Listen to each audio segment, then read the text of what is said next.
Bonjour à tous, je suis le docteur Erivan. Je vais vous faire une présentation pour le DU d'arthro sur les luxations de genoux, les lésions multiligamentaires et comment on fait. Donc je lance ma présentation. Tac.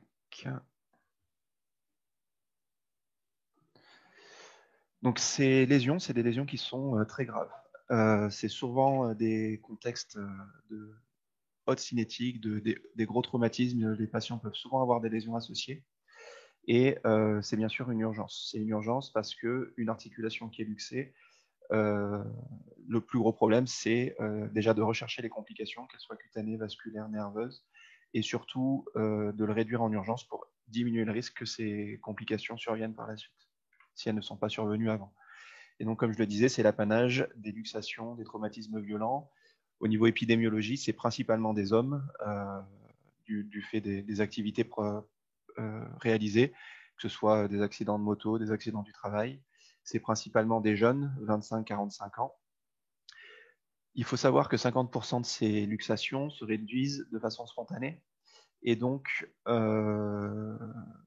on peut souvent passer à côté et il ne faut pas hésiter à évoquer ce diagnostic et bien en parler aux patients, savoir exactement ce qui s'est passé. Le problème étant bien sûr quand il est inconscient et que ça a été réduit sur place et qu'on n'est pas au courant. Déjà un premier point sur la littérature, qu'est-ce qu'elle nous apporte? Il y a beaucoup de données sur les luxations de genoux. De par la gravité, c'est assez fréquent qu'il y ait des publications sur ce sujet. Sur les 15 dernières années, il y a plus de 100 articles sur PubMed sur ce sujet, mais le plus gros problème, c'est que c'est de nombreux articles techniques, c'est des niveaux de preuve qui sont très faibles, parce que c'est forcément des séries rétrospectives, on ne peut pas faire ça en prospective, avec des niveaux 4, 5, et souvent on mélange des situations différentes parce que c'est des situations que chaque chirurgien a peu. Donc, pour essayer d'avoir des séries un petit peu plus conséquentes, on multiplie les lésions qui peuvent être totalement différentes. Au niveau fréquence, en 2002, il y avait eu une étude de la Société d'orthopédie de l'Ouest qui avait évalué ça à 3 luxations de genoux par an par CHU. Donc ça reste assez faible. Alors bien sûr, c'est une moyenne. À mon avis, c'est un petit peu plus maintenant. Et surtout, c'est très variable en fonction du recrutement de chaque CHU et de l'activité réalisée. Et toujours en gardant en tête que 50% sont souvent spontanément réduites, donc on peut passer à côté. Au niveau du mécanisme, il faut différencier deux types de mécanismes. Le premier, le bâillement, qui va entraîner des ruptures ligamentaires, les ligaments se cassent, et les translations, qui va entraîner, elles, plutôt des décollements ligamentaires. Donc les ligaments peuvent encore rester accrochés, mais entraînent des grands plans de décollement et souvent des hématomes assez importants. Et bien sûr, ces deux mécanismes peuvent être combinés avec des problèmes de rotation. Le bâillement, ça se présente comme ceci. Euh, là, dans ce cas-là, par exemple, c'est un bâillement avec le ligament externe qui reste totalement inséré et les deux croisés qui sont rompus, le plan interne qui est rompu, qui va faire une pintade interne. Au niveau des lésions anatomiques, ça va entraîner des ruptures ligamentaires pures, qu'elles soient périphériques, croisées, et à l'examen clinique, il n'y aura pas forcément de luxation, mais il y aura souvent des gros bâillements et des gros tiroirs selon les ligaments qu'on étudie. Les translations, elles, surviennent avec des mécanismes un peu plus basse énergie en général, avec un appui sur le genou. Et si la translation est trop importante, ça peut faire une luxation. La translation, ça se présente comme ça, et là, ça entraîne des grands décollements. Ici, avec le plan interne qui est totalement décollé, que ce soit sur le fémur, sur le tibia. Et ces lésions anatomiques, elles sont bien visualisées lorsqu'on fait des imageries, que ce soit IRM, arthroscanner, etc., où on voit ces gros plans de décollement, notamment dans les cas de translation. Et bien sûr, ces lésions peuvent être combinées, et c'est ce qui nous intéresse le plus aujourd'hui, et ça peut entraîner une luxation du genou, c'est-à-dire une discontinuité fémoro-tibiale. Donc avec à la fois des ruptures ligamentaires et des décollements sur les plans qui restent insérés, sur le plan qui reste inséré. Ces lésions bicroisées, donc on a dit, elles peuvent être des lésions ligamentaires simples, ce qui est le cas dans les pintades, qu'elles soient internes, externes. Alors il y a les lésions postérieures, mais qui sont un peu moins fréquentes.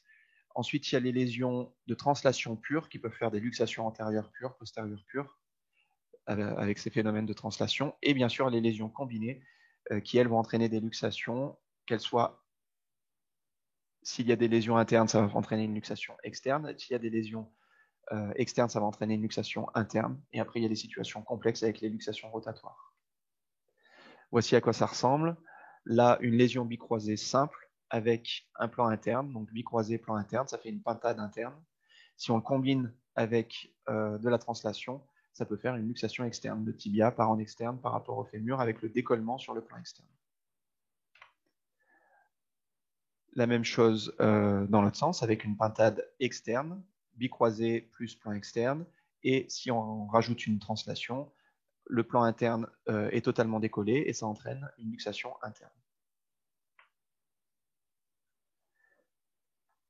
Les cas particuliers des lésions postérieures pures, avec en général le croisé postérieur qui est arraché, souvent sur un phénomène d'hyperextension, et malheureusement toutes les lésions postérieures, toutes les structures, je veux dire postérieures, qui peuvent être abîmées, avec notamment les vaisseaux lainaires. Donc il faut bien y penser dans ces cas de récurvatum très importants. Et à l'inverse, s'il y a des translations, ça peut faire des luxations antérieures pures ou postérieures pures, avec des ligaments internes et externes qui peuvent être encore continents, même s'ils sont en général décollés. Et bien sûr, les lésions combinées qui peuvent entraîner des luxations rotatoires. Là, le diagnostic est quand même assez plus facile rapidement. Le plus important sur ces luxations à rechercher en urgence, c'est les 3 complications classiques que sont vasculaires, neurologiques et cutanées. Pourquoi? Parce que ça va changer totalement votre prise en charge, la rapidité à laquelle il va falloir le faire et surtout la séquence dans laquelle il va falloir les faire.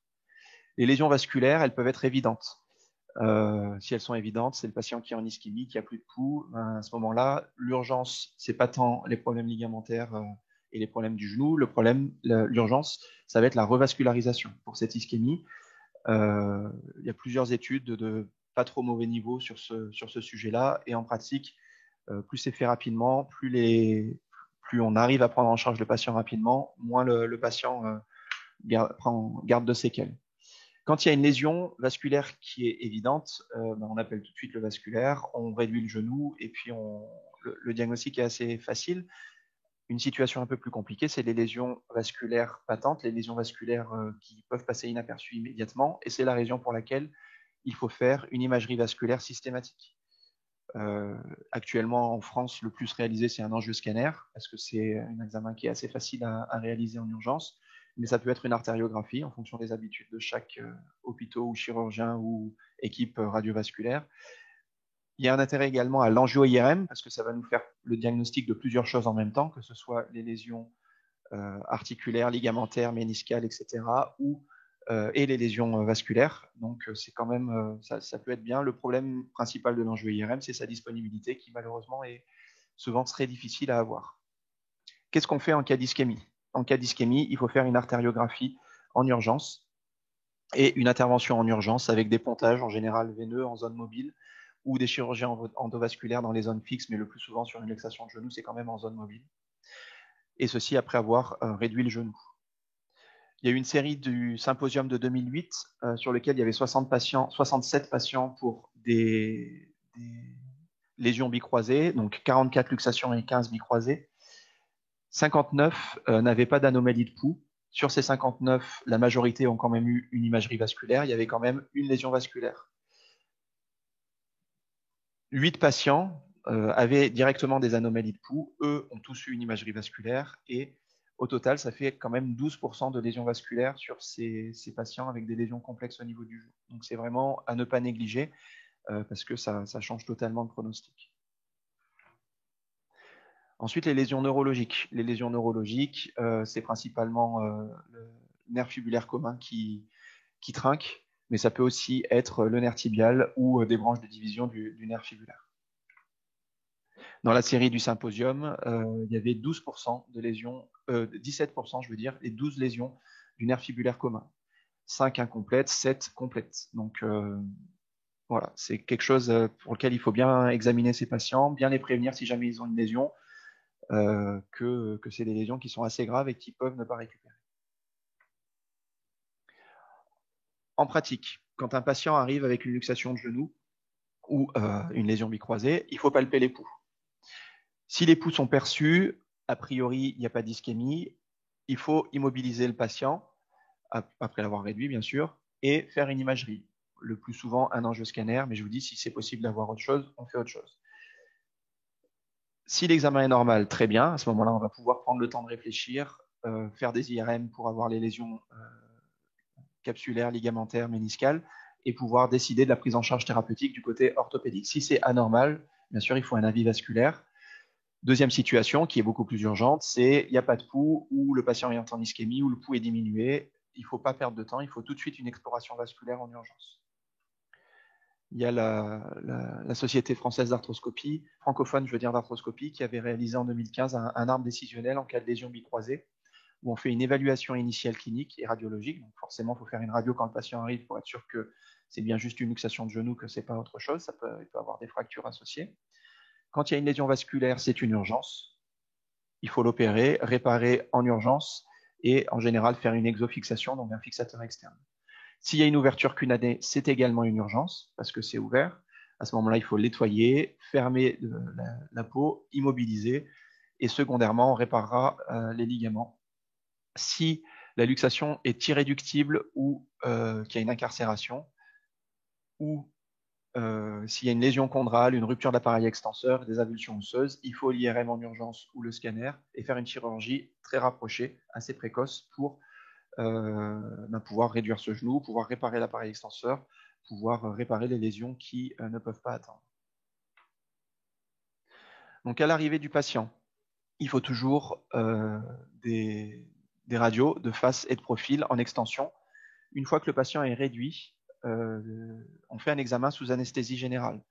Le but est de faire un premier bilan des lésions. Ici, je vous ai mis donc des images de scopie qui ont été faites sur un de mes patients où on fait des images avec un valgus forcé, en position neutre, un tiroir postérieur, un varus forcé, un tiroir antérieur. Et en fonction des lésions, on peut savoir quelles sont les structures ligamentaires qui sont abîmées. Ici, on voit qu'en valgus, ça tient quasiment plus. Donc le plan interne est très certainement rompu. En varus, il y a une belle translation, il a l'air de tenir encore un petit peu au niveau externe. Tiroir antérieur, le croisé antérieur est parti. Tiroir postérieur, il n'y a plus de croisé postérieur. Donc il a au moins une pintade interne. Voici ce que ça donne quand on fait un examen sous anesthésie générale. Donc on fait tiroir antérieur, tiroir postérieur. Donc là c'est le tiroir antérieur, on voit bien que le tibia vient beaucoup vers l'avant. Toujours avoir la scopie pas loin. Le tiroir postérieur, donc le genou fléchi à 90 degrés. Un avalement de la TTA, comme on le voit ici. Une grosse laxité, un gros tiroir postérieur. Ensuite, on va se placer en extension. Et donc, ce patient, c'était une pintade externe, donc il avait aussi un point externe. Hop, on voit, là, il y a un bâillement de presque 30 degrés.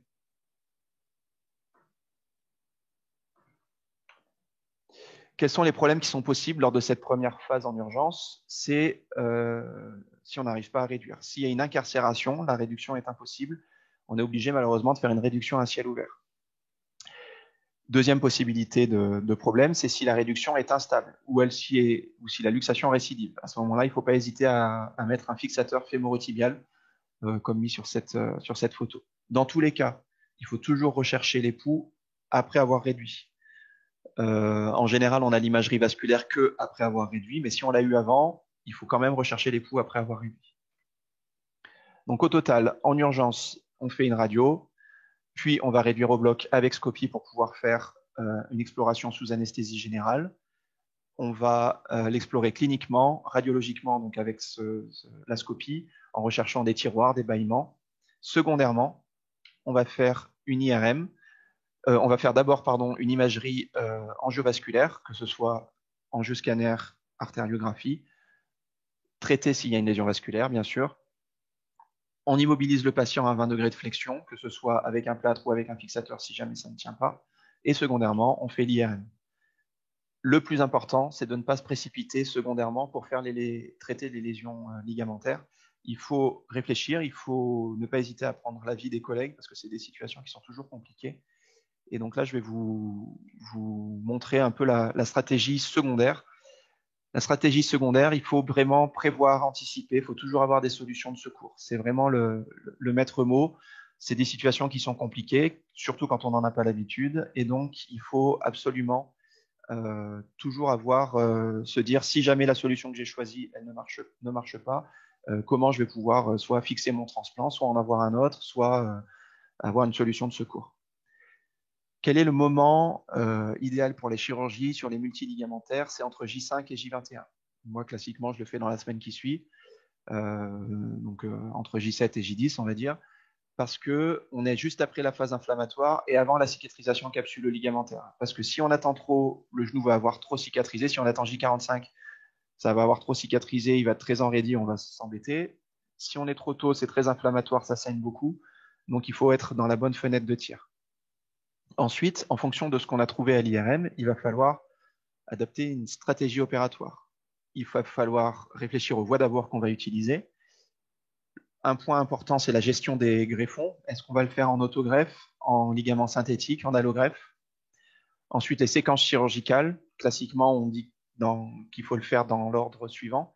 En premier, le LCP. En deuxième, le LCA, si on décide de le faire en même temps. Ensuite, les plans périphériques en partant de postérieur en antérieur. Pourquoi on commence par le LCP? Parce que le LCP, ça va nous donner le point 0 entre guillemets du genou, c'est-à-dire une fois qu'on va avoir réglé la tension du LCP, c'est comme ça qu'on va pouvoir régler la tension de tous les autres ligaments. J'ai mis plus ou moins LCA dans le même temps. Plus on a l'habitude, plus on fait les bicroisés ou les pintades avec le LCA en même temps.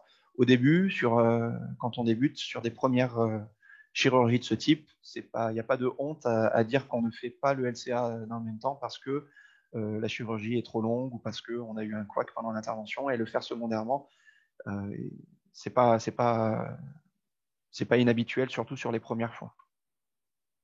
Donc voici un exemple d'une pintade interne. Pour la chirurgie, au niveau de l'installation, moi personnellement, je m'installe comme une prothèse totale de genou, donc avec une cale distale, une cale latérale qu'on ne voit pas là qui est de l'autre côté, plus ou moins ampli, parce que c'est pas obligatoire d'avoir l'ampli, même si sur les premières fois c'est quand même conseillé. Ce qu'il faut comprendre, c'est que le point difficile, c'est le tunnel tibial sur le fémur pour le LCP, et que les premières fois, il sera jamais assez postérieur.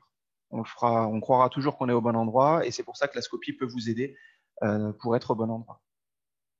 Mais vous verrez après, je vous montrerai la technique. Quand on a un peu l'habitude, c'est pas forcément obligatoire. Là, chez ce patient, donc on a dit que c'était une pintade interne. On a décidé de le traiter en allogreffe, d'une part parce que c'était disponible, et puis parce que quand même sur les luxations, vu le nombre de ligaments qu'il y a à prendre, c'est quand même beaucoup plus facile en allogreffe. On a pris pour le LCP un jambier, pour le LCA un autre jambier. Donc là, on voit les deux jambiers qui ont déjà été faufilés de façon classique en fonction de la technique que l'on veut utiliser par la suite. Et en général, il y en a toujours, quand on prend des allogreffes, il y en a toujours un qui est un petit peu plus gros que l'autre et un petit peu plus long. Donc on prend en général le plus grand pour le LCP et le plus petit pour le LCA, même si les diamètres restent très acceptables. Celui-là, dans ce cas-là, il y avait un diamètre de 10 et un diamètre de 9, donc on est large. Pour réparer le ligament latéral interne, dans ce cas-là, on a pris un fascia lata. Le gros avantage du fascia lata en allogreffe, c'est qu'il est très large et que le ligament latéral interne, c'est un peu comme un éventail.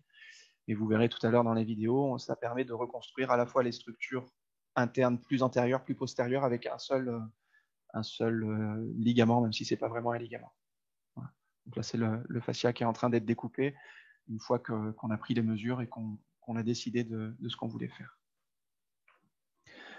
Le LCP. Donc, on a dit qu'on commençait par le LCP.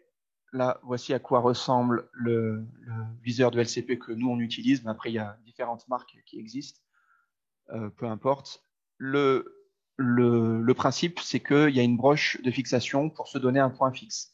Une fois qu'on va avoir placé le viseur de LCP, une fois qu'on se sera fait pas mal de place dans l'articulation, on va l'avoir placé, si on fait de la scopie, ça donne ça. Il va falloir le fixer avec une broche pour qu'il ne bouge plus et qu'on soit sûr d'être au bon endroit. Et ensuite, à travers ce tunnel, ce canon ici, je veux dire, on va pouvoir faire les tunnels et surtout passer le fil relais qui, dans ce cas-là, est un fil métallique, comme on le voit ici, qui va remonter et ressortir ici dans le viseur pour pouvoir le rattraper. L'insertion sur le tibia est très postérieure sur la surface rétrospinale, ici. De toute façon, on n'est jamais assez postérieur. Donc, vraiment, il faut vraiment penser à ça. Ensuite, concernant le choix de la greffe, pour tous les ligaments, de toute façon, tout est possible à chaque fois, même si certains sont plus ou moins conseillés.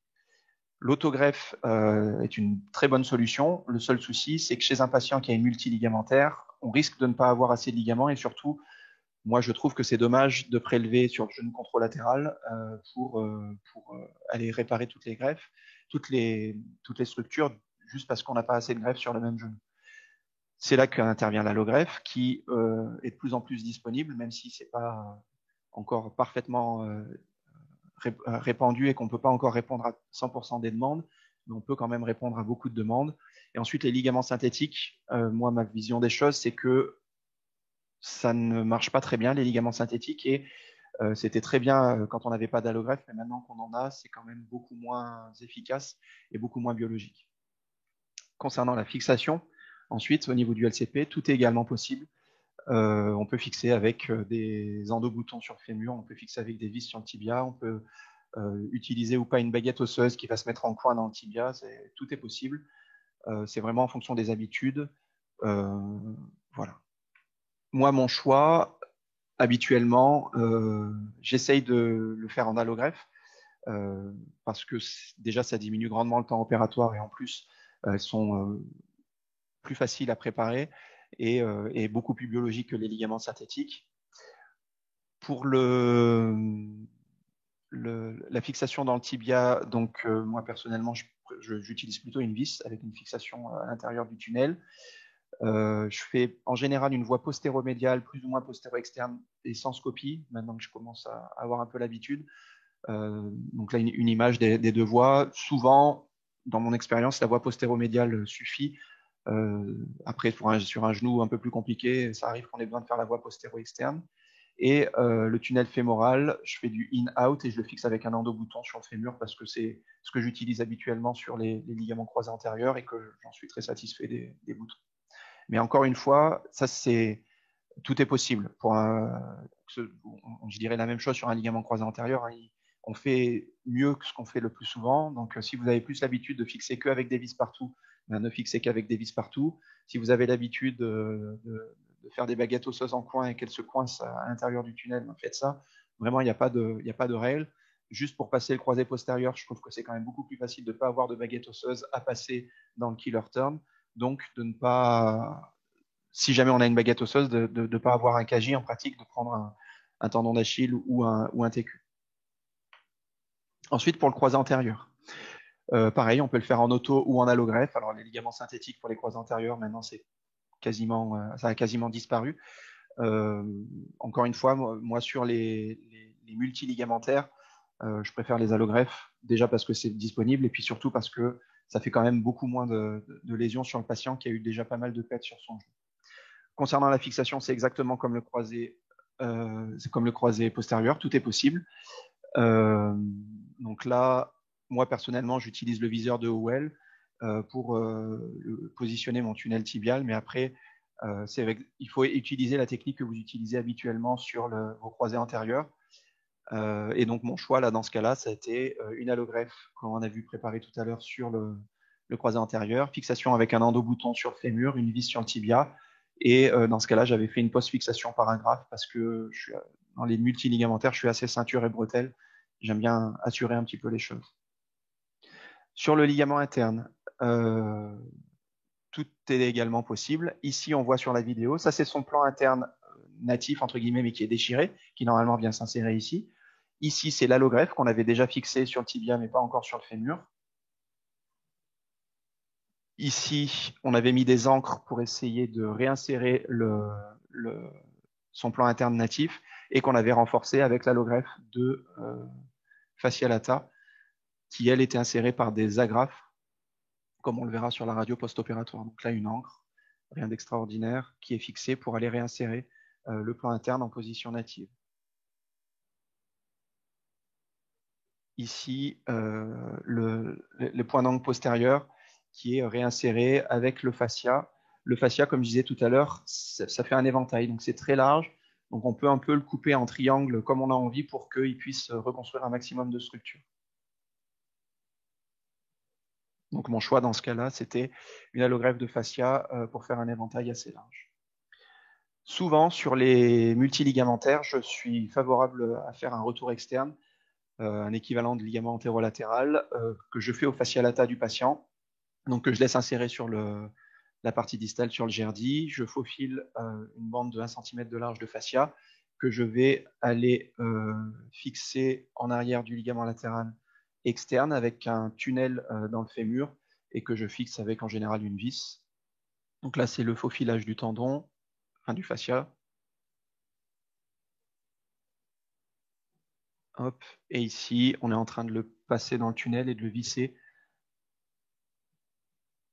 La question du retour externe peut toujours se poser, hein, mais c'est juste que je suis plutôt favorable à ça. Déjà, en première intention, j'en fais entre 1 fois sur 3 et 1 fois sur 2. Dès que le patient est costaud, dès qu'il est à haut risque de rupture, j'en fais. Mais sur une multiligamentaire, c'est du quasi systématique. Et ensuite, le testing final. Hop, donc le patient, tiroir antérieur, il n'y en a presque pas, tiroir postérieur, presque pas non plus.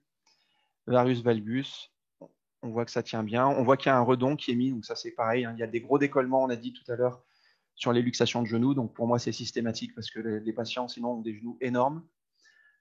Ici, on voit la radio post-opératoire avec des post-fixations sur le tibia, sur le tunnel du LCA, du LCP. Ici, c'est des agrafes pour le LLI, pour le plan interne qui a été fait en allogreffe. Ici, l'agrafe, l'encre, je veux dire, qui a réinséré le LLI natif. Et ici, c'est les dents de bouton du fémur. On ne voit pas la vis du retour externe, mais elle est par ici. Les consignes post-opératoires sur des lésions si graves, pour moi, je les mets sans appui pour que ça puisse cicatriser au maximum. Par contre, je les mobilise d'emblée parce que c'est des lésions qui sont très, très enraidissantes quand il y a autant de décollements, autant d'hématomes. Je les mobilise. Celui-ci, je l'avais mobilisé entre 0 et 60. Ça dépend un peu ça du ressenti pendant l'intervention. Mais l'idée, c'est de les mobiliser d'emblée avec attelle articulée. Donc en conclusion, toutes ces lésions bicroisées, les luxations de genoux et lésions ligamentaires complexes, c'est des situations qui sont difficiles. Le point principal à retenir, c'est l'enjeu vasculaire au départ. Donc il faut systématiquement avoir une imagerie vasculaire. Dans l'idéal, on réduit le patient, on repalpe les pouls s'il les a toujours. On fait l'imagerie dans les heures qui suivent. Si bien sûr il y a une anomalie de pouls, c'est en urgence. L'urgence absolue, c'est de le réduire. Je précise ça parce qu'il est assez fréquent qu'un des centres périphériques reçoivent une luxation de genou et l'envoie dans le centre référent luxé. Pour moi, c'est inacceptable. Il faut au moins le réduire. Alors après, si on ne sait pas faire les testings, si on ne sait pas faire, si on ne fait pas les imageries vasculaires parce que le patient a des pouls, pourquoi pas. Mais en tout cas, le réduire, c'est une urgence parce que le patient qui fait 1 heure de transport luxé, s'il fait la thrombose de l'artère, et ben malheureusement, tout le monde est fautif parce qu'il n'a pas été réduit. Autre point, en secondaire, il faut bien planifier les interventions parce que c'est des interventions qui sont compliquées, qui peuvent être longues, source de complications, et il faut toujours avoir du secours. C'est aussi une des raisons pour lesquelles moi je privilégie quand je le peux les allogreffes parce que si jamais il y a quelque chose qui n'a pas marché, je peux toujours prendre une allogreffe, je peux prendre un DI, un DT sur le patient, je peux prendre un tendon quadricipital, enfin tout est possible. Voilà, donc il y a mon mail en bas de la diapo, n'hésitez pas si vous avez des questions, je suis disponible. Au revoir.